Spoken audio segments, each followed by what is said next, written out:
Wealth and asset management is one of the largest communities in the DIFC, with over 180 firms located here. I am about to meet with Juerg Berger, Chief Executive of Julius Baer Middle East, and find out why the private bank, which is one of the world's oldest and largest, has chosen Dubai as its main emerging market space. Mr. Berger starts by highlighting the new geography of private banking. Like all companies, we have to adapt to the global changes, and the emerging markets have become very important places for us. When we go back like 20 years ago, 80% of our clients, they were based in Europe and in Switzerland. Today I can tell you that more than 50% of our clients actually live outside of Switzerland and even outside of Europe.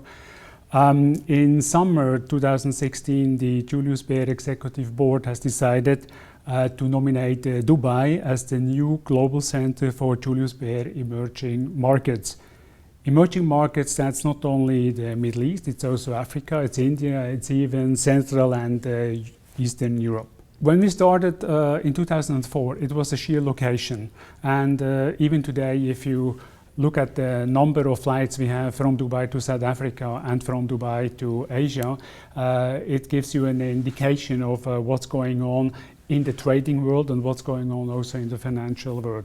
I think Dubai has become also very important for these two other continents as an interface, but I think today the bridge between Asia and Africa is more important for Dubai than it is a financial hub. I think over time that will also change, that we have a balance between trade and financial transaction volumes. So that will happen with time, but also with time, potentially the ambition of other financial centers within the region and elsewhere may also deliver some results. So do you see the position of the DIFC a threat of being perhaps taken over by others?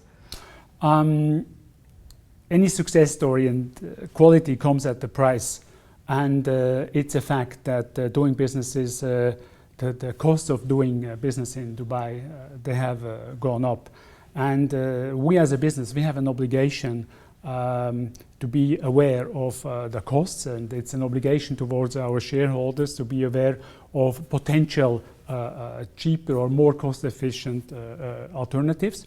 Where there's cost is not only, or the biggest factor, it's one factor, and the factors, as I said, infrastructure, talent, educated people. And educated people means there are a lot of institutes of higher education here in Dubai that adds actually value, and the sheer number of conferences in the financial world and the trading world to this business case, such to say, Dubai and DIFC. So all these factors make up for the increased cost of running operations out of here. Now, the whole world of wealth management has been changing over the years. So we are seeing that all financial centers around the world, Switzerland included, which we mentioned at the beginning, needs to be interconnected with the international set of rules. They can't run by their own traditional rules. How does the DIFC fit within this new paradigm? Well, very well. There is a very strong, cooperation, collaboration between the international financial centers. They want to make sure that the businesses they supervise, that they act to the rules and the regulations. On the other hand, we see also fierce competition because the sheer number of players in the financial world is going down. We're going to see a lot of merger and acquisition activities over the next couple of years. There are overcapacities also in other regions. But I see there is not much need for super financial hubs.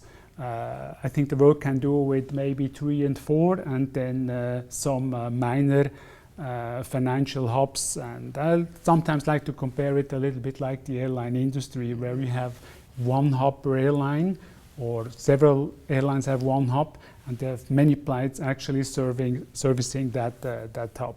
And what you see is when they cater to this hub, the prices of these tickets, it's not actually covering the costs, actually the money they make then in the hub with the long distance flight.